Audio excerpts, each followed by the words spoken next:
Okay, so video 2, and this is entitled An Overview. And for those that are new to this channel, we are actually fully investigating English law. And instead of, I've gone through it myself, and I'm sure a lot of people that are viewing this video have gone through a lot of process of the freemen and sovereign movement. I mean, our initial connection is freedom, full freedom and sovereignty, and finding out how we ever got stuck within the social contract. And so we're not dealing with commercial redemption processes, or we're discussing UCC or IRS protocols. We are not entertaining A from V strategies and how to overcome or take down the system. We're not here to take down the system. What we're here to do is what is ours according to law, and that's the life estate. We're only going to deal with the life estate, which, guess what, has no interest. It's in the private. There is no public interest. The public doesn't even see the life estate. It is separated by a trust. And we'll get into, all of those nuances and so forth. But the fact is, when we do bring in the law and we deal with life estate, that system can't interact with us anymore. And vice versa. We can interact with it in the same mannerism that we have. But I'm sure there's going to be methods that we can do some sort of interaction, and through, I guess I would assume, authorized representatives, as trustees do for our life estate in the private, cannot interact in the public directly. They have to use authorized representatives.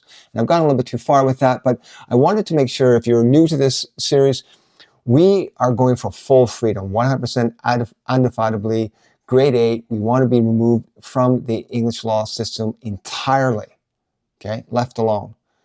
And we're only going to do that through understanding what it is, what is English law, what is government, what is money. And so that we know unequivocally when we speak, we have all the power. And our power is because it has nothing to do with the public social contract. Okay, so a little overview. Our final destination, I'll just say, is to remove our life estate which is a vested interest, calculated through a formulated share in an estate and land, which is a right that is measured against each personal life. And from here, as settler of the trust, to which we will show where the trust is, we will fully vest that life estate held in a trust since birth, and therefore gain control of both legal and equitable titles, as was instituted in the Cestui use back in 1535. Now, let me just begin the overview here. Before the Norman conquest of AD 1066, two systems of land use were understood: those subject to a king, or those subject to a tribe, or a communal system. Now, after AD 1066, all rights to land were held in the prerogative of a single individual termed a king. And this was all under what we'll finally understand is the feudal land tenure system. Now, this prerogative determined that the king is Lord Supreme. No one was higher. The king was a tenant to no one. And so all land is cheated. A simple illegal term for returned to him according to the evolving process of law of the time. Now, the scope of this English law series, first through a necessary deep dive into history, which is all but forgotten in today's law studies on land and property law by lawyers, much the same as the study of nutrition is omitted within the studies of doctors in favor of learning to sell the products of big pharma that treat symptoms as opposed to offering the cure. And the whole point of the English law series is to arrive at that evidence through history that we as individuals are in agreement to perform an unseen obligation for the benefit of controlling a legal title to an estate in land, which we term today as property. Of course, as mentioned in the video 1 of this new series, referred to referred to as ELS 2.0, our end game is to settle a life estate through the act of reversion. And that word reversion is new to you.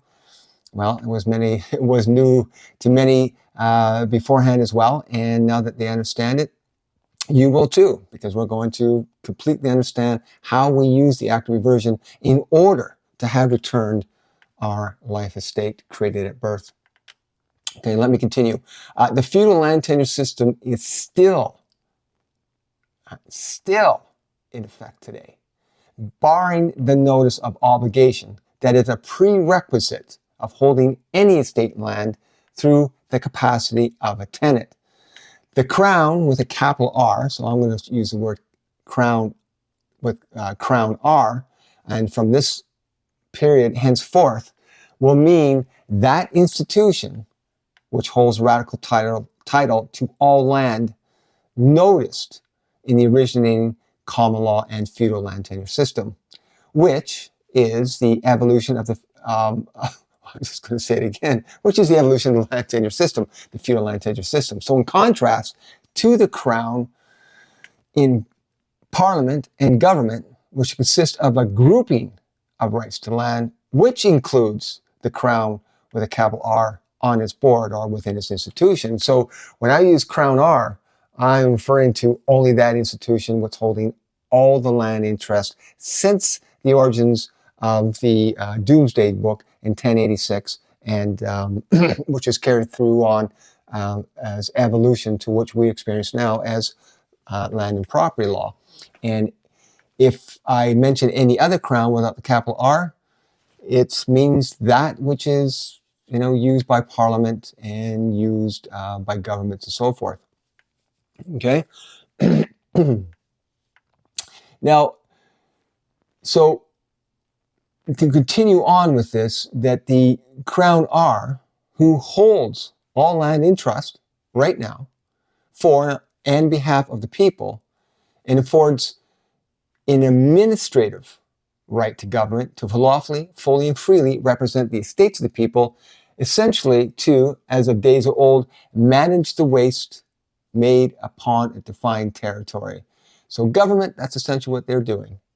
They are the accounters or the accountants for being responsible for the measurement of waste. And waste is essentially whether one builds or one tears down. It's just all matters of accounting. And, if it comes from land and it has a future value attached to it, it's going to be measured as waste. All right. Now, our immediate contrast to English law is the French civil law system of land rights.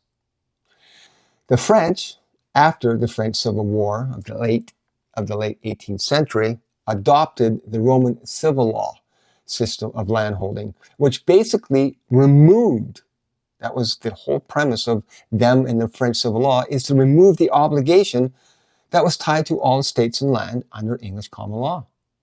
The Roman method did not see man as having rights to land, and so not conforming to a legal matter, but rather that land and man were inextricably bound.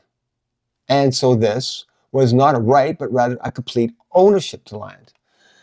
Now, by the way, the word ownership doesn't pierce the lips of English law. They've never used that word, okay? Because English law, as I just mentioned, is a right, which is an estate in land. It's not a full and complete right directly to the land. It is through an estate in land, which is a right, okay? Now, the French, based on that conformity, based on removing the obligation, recognized now and created laws around affirming natural law and describing ownership as an unavoidable and sacred right that each individual holds. Okay, essentially, that French civil law realized that man had complete dominion over the land, and there was nothing in between. So now, if we encounter a distinction to measuring what we are dealing with, which is the English law, as before mentioned, does not recognize or has ever recognized this connection of man and land. Okay? And so any right you have currently to property, and those before, those who held as barons and lords, copyholds, franklimans, as tenants, servants, whatever, means that with this right established, and with this right to an estate and land, established an obligation dependent upon their status or your status and the subject matter being determined. Now, the importance of this verifiable fact indicates that to hold a piece of estate in land today called property, there is an obligation attached, albeit hidden. Yet, we can claim we are all free. Slavery was abolished in the 19th century, so how can we be forced into an obligation? The simple answer is, well, we can't. So what's going on then? Well, here it is. The simple fact is, you are taking from another. This creates a hierarchical system of land holding, which inscribes an obligation according to the evolution of the feudal land tenure system.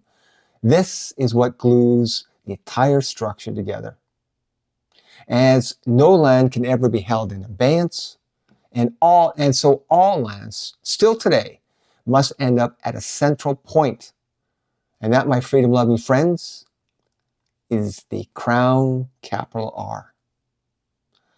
And trying to keep videos, within a 10-minute time frame. I'll cut this video now. Please like and share. Subscribe if you haven't done so.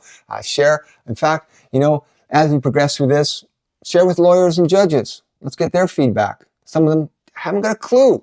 Because why?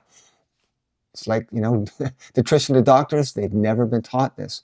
And if they were taught this, they would know, as I know now, that we all have a life estate and we don't need to deal with the system and meek out a mere living trying to bankrupt our neighbors through the monopoly of a commercial system that we are engaged to today. And by the way, that system, 100% is a system that is for the love of profit. And profit was told by the ancient Greeks, who created true democracy, is the root of all evil. And I concur. I would 100%, and I don't think anyone's ever argued with me on that point. The root of all evil is the love of profit, and that's the entire system. To gain more than the other through their demise. And with that, I hope you enjoyed this video. Please like, subscribe, share, whatever. Fill your boots. But I hope to see you here next time, and we'll start delving into, I'm sure next time, I'll do a short video on pre-AD 1066, so we can have a better grasp of there being a different types of systems available to us that became totally eliminated and forgotten about based on our evolution of the feudal land tenure system after AD 1066. Thank you for listening. Talk to you soon.